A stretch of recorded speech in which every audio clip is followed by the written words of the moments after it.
চিকেনের মধ্যে সব কিছু দেয়া রয়েছে।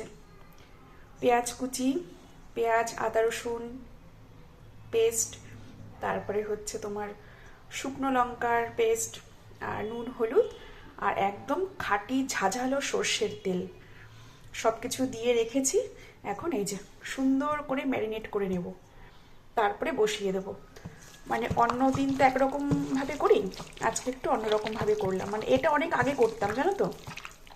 তারপরে তো যেভাবে মাংস করি আর কি, আলু ভেজে চিকেনটা একটুখানি হালকা তেলে একটু সাঁতলে নিয়ে তারপরে আমি মশলা মানে তেল, তারপরে সব মশলা দিয়ে কষিয়ে তারপরে চিকেনটাকে আবার কড়াইতে ঢেলে একটুখানি কষিয়ে জল দিয়ে ঢেকে দিতাম। এইভাবে করতাম, মানে এখনও করি, কিন্তু আজকে মনে হলো কি একটু পুরনো স্টাইলটাই অবলম্বন করা যাক।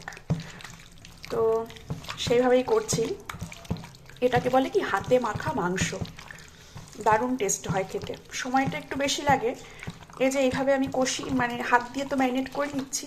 ম্যারিনেট করার পরে একদম কড়াইতে দিয়ে দেবো, দিয়ে গ্যাস কমিয়ে ঢাকা দিয়ে অনেকক্ষণ ধরে কষাবো।